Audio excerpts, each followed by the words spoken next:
not. Because in our world today, in the liberal world, where we've forgotten the history of 1400 years of Islamic aggression, and we always talk about defending minorities, the convenient thing to do is to portray yourself as the victims. But in medieval Islam, they celebrated the conquest, the occupation, and the oppression of Christian peoples. So it is a strategy of convenience. And as you can see, when you challenge the Muslims about their colonization, about their aggression, they don't have answers. And that's why you mustn't let them dominate what the conversation is about.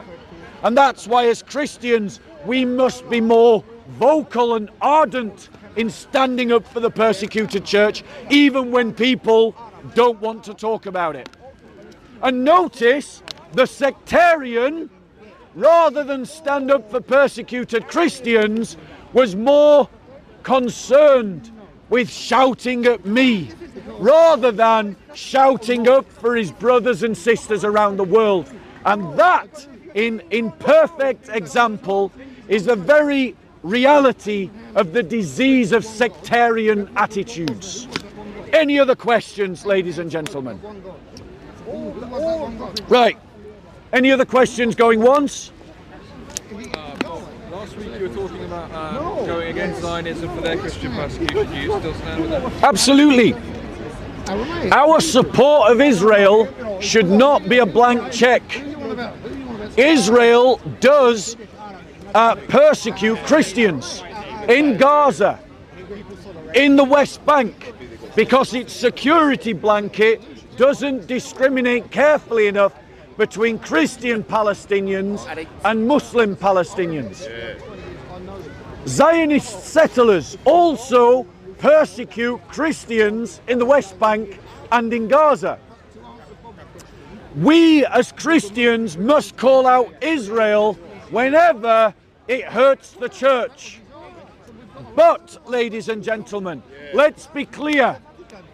In the scale of threats to the church, Israel is at worst, and when it is at its worst, only a regional threat. But Israel at its best is often an ally to Christians. The Christians of Israel have more rights in Israel than Palestinian Christians have inside Palestine territories. And the Christians in Israel had more rights under Israeli rule than the Christians under Hamas rule. And so, Israel should be encouraged to be an ally of the Christians in the Middle East. And our support for Israel should be conditional on Israel's support for Middle Eastern Christians, including Palestinian Christians. Gaza should be made a Christian enclave. Ladies and gentlemen, the Islamists that Israel is fighting will not be satisfied with destroying Israel.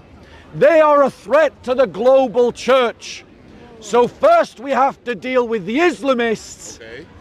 We have to deal with that as a greater priority than dealing with Israel. But our support for Israel should not be unconditional. Any other questions? God bless. Killing of Jesus Christ, yes or no? Any other questions? But he doesn't answer questions. He doesn't have conversation. Go on. I asked him, would they be willing to give up lands to create a Christian state in that part of the world? He said, no, why should we? There you go. That's what I asked. There you go. So why should Israel? Why should Israel? The Muslims conquered Christian lands. The Muslims occupied Christian lands. But the Muslims say, why should they give it up? Well, Israel conquered Palestinian lands. Israel occupies Palestinian lands. Why should they give it up?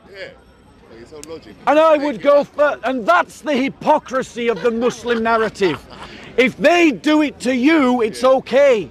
But if someone does it to them, it's a crime. And that's why none of us should have sympathy for the narrative that he expresses. Because what he wants is to do it to you, but not let you do it to him. Any other questions? Well done, thanks.